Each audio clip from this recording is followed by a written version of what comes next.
আসসালামু আলাইকুম সবাইকে, কেমন আছেন সবাই? আশা করি ভালো আছেন। প্রতিদিন ভাবি যে রেগুলার ব্লগ আপডেট করব, কিন্তু কিভাবে যেন আমার রেগুলার ব্লগ আপডেট করা আর হচ্ছে না। আসলে আমি বিভিন্ন কারণে ব্যস্ত আছি। একে তো 2 বাচ্চার স্কুল খোলার পরে এক্সাম শুরু হয়ে যাচ্ছে, আর এছাড়াও হচ্ছে আমার তো একটা অনলাইন উদ্যোগ আছে, জাকিয়াস ড্রিম।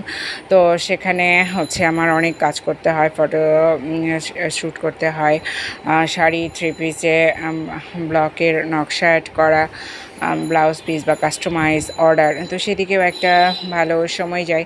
এরই মাঝে আমি শখ করে আসলে আমাদের গল্প ব্লগটা খুলেছি, প্রতিদিনকার বাসার রান্নার ভিডিওগুলো দিয়ে। খুবই সাধারণ রোজকার যে রান্নাগুলো হয় সেটাই, এমন কোনো এক্সেপশনাল রেসিপি বা আহামরি কোনো কিছু শো অফের কোনো বিষয় নাই এখানে। এখানে জাস্ট রোজকার রান্না। তো এখানে আমি হচ্ছে ডাঁটার তরকারি বসিয়েছি একটা। তো দেখলেন যে আমি পাত্রটা চেঞ্জ করলাম। তো আসলে একটু ঝোল দিয়েছি সেদ্ধ হবার জন্য। তো ঝোল দেওয়ার পরে মনে হলো যে ওটা ওভারলোড হয়ে যাচ্ছে, তো এটা একটু পার করে নিলাম। আর এই চুলায় এখন আমি আরও একটা তরকারি বসিয়ে দেব। তো এভাবে আর কি প্রতিদিনের শুরু আর শেষটা হয়। সকাল হলেই এক গাদা কাজ শুরু হয়, সারা দিন টুকটাক করে কাজ করা, এটা সেটা মেনটেন করা, বাসা বলেন, নিজের উদ্যোগ বলেন, আবার এই ভিডিও বলেন। আসলে ব্যস্ততাই আসলে জীবন, এটাই ভালো। যতদিন বেঁচে আছি আসলে ব্যস্ত থাকতে চাই, কাজের মাঝেই থাকতে চাই। কারণ কাজ মানুষকে ভালো রাখে, মানুষের মনকে ভালো রাখে। কাজ করলে আসলে মানুষ অনেক অন্য রকম খারাপ কাজ থেকে দূরে থাকতে পারে। নিজের সময়গুলো নিজের মধ্যে রেখে সময়ের সঠিক ব্যবহার করতে পারে। আসলে অকাজে সময় নষ্ট না করে, অনেক সমালোচনা না করে, যদি নিজের কাজ নিয়ে অনেক বেশি ব্যস্ত সময় কাটানো যায়, তাহলেই কিন্তু মানে কিভাবে যে দিনের শুরু আর শেষ আর রাতের শুরু শেষ হয় মানে বোঝা যায় না। আমি তো চিন্তা করি যে সব কিছু প্রতিদিন গুছিয়ে রাখি এত চমৎকার করে যে কালকের দিনটা হয়তো একটু কম ঝামেলার হবে, কিন্তু কিসের কি, সকালে উঠলেই দেখবেন সকালের কিছু নেসেসারি কাজ থাকে যেগুলো মানে করতেই হয়। টেবিল ক্লিনিং থেকে শুরু করে গ্লাস মগ মাজা, এই যে শুরু হয়ে গেল সকালটা। এরপর তো নাস্তা বানানো, সবজি বানানো। আমার বাসায় তো রুটিটাই চলে বেশি। রুটির জন্য সবজি, একটা মিক্সড ভেজিটেবল, যেটা আমার বাচ্চারা এখন খুব পছন্দ করতেছে, তো সেটা তৈরি করা। তো এরপরে চা, এরপরে বাচ্চাদের টিফিন, এরপরে দুপুরের আয়োজন, মানে এভাবে চলতেই থাকে। আবার বিকেলের জন্য কিছু করে রাখা। হ্যাঁ, তো মানে আসলে এর শেষ নাই। তো এখন আমি দুপুরের জন্য একদিকে একটা ডাঁটার তরকারি বসিয়েছি দেখালাম, আর ওটাতে বলক এসে গেছে, আর এখন এখানে মাংস বসিয়ে দিলাম। তো মাংসটা আমি সব মশলাগুলো দিয়ে নিয়েছি, যে মশলাগুলো দিতে হয়, গুঁড়া মশলা, বাটা মশলা, সেটা আমরা সবাই জানি। সেগুলো দিয়ে এখন জাস্ট মেখে নেব। আর আমি এখানে এই যে গরম মশলাগুলো দিয়ে দিলাম, তেজপাতা। তবে আমি চেষ্টা করি গরুর মাংস রান্না করতে, এবং ইভেন মুরগির মাংসেও একটা করে সাদা এলাচের পাশাপাশি কালো এলাচও দিতে। এতে করে কিন্তু মাংসের টেস্টটা অনেক বেশি ভালো হয়। এবং জয়ত্রী এবং জায়ফলটা গরুর মাংসে ব্যবহার করতে, এতে করে কিন্তু আপনার মাংসটা খেতে অনেক বেশি ভালো হবে। এবং জয়ফল ব্যবহার করার ফলে মাংস কিন্তু খুব দ্রুত সেদ্ধ হয়ে যায়। এটা একদম প্র্যাকটিক্যালি প্রমাণিত, আমি বারবার করে দেখেছি। তো এখন আমার সব মশলা দেওয়া হয়ে গিয়েছে, আর সরিষার তেল দিয়ে দিব।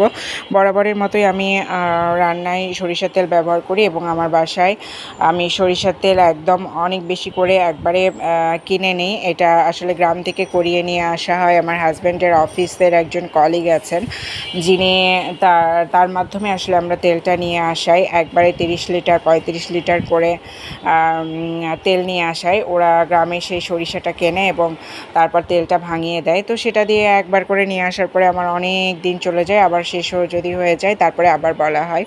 তো এইভাবে আর কি আমি সরিষার তেলটা দিয়েই আমার রান্নাটা মানে চালিয়ে নিই। যতগুলো রান্না মানে করা প্রয়োজন, শুধু দেখা যায় যে ডুবো তেলে পিঠাপুরি ভাজা থেকে ভাজাটা বাদে যাবতীয় কিছু আমি কিন্তু সরিষার তেলেই করি। তো মাংসের মাঝেও এখন আমি সরিষার তেলই দিয়ে দেব। আমার সব মশলাগুলো একে একে দেওয়া শেষ হয়ে গেল। এখন আমি পেঁয়াজটাও দিয়ে দিয়েছি, চুলাটা অন আছে। এই যে দিয়ে দিচ্ছি সরিষার তেল, এটা একদম খাঁটি সরিষার তেল।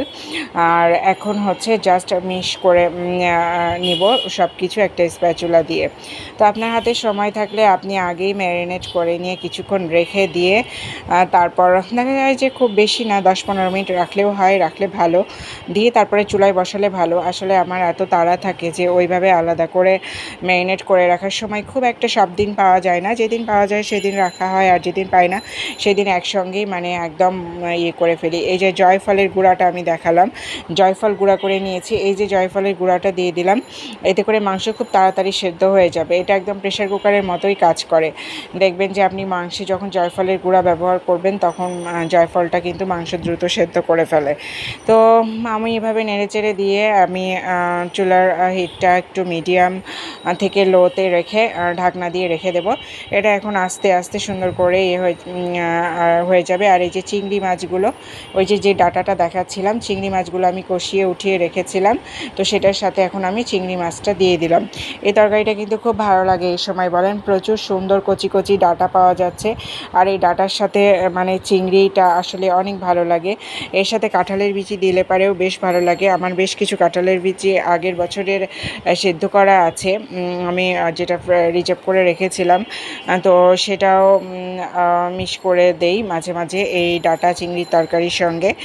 তো মাংসটাও আমি নেড়ে দেবো এখন একটু পর পর, মাঝে মাঝে একটু দেখবো, একটু পানি ছাড়া পর্যন্ত অপেক্ষা করতে হবে। পানিটা আস্তে আস্তে ছেড়ে দিলেই কিন্তু আর চিন্তা নেই, মাংসটা সুন্দরভাবে নরম হয়ে সেদ্ধ হয়ে যাবে। তো আসলে শুরুতে একরকমভাবে রান্না করা শিখেছি, প্রতিদিন বিভিন্নভাবে রান্না করা শিখছি, আসলে সব কিছু এক্সপেরিমেন্টের মধ্য দিয়ে যায়। আর সবশেষে যে ঘি বানিয়ে নিলাম, যেটা কিনা আমার সর আমি উঠিয়ে রাখি, সেই সর থেকে আমি সবসময় কিন্তু হোমমেড ঘি বানাই।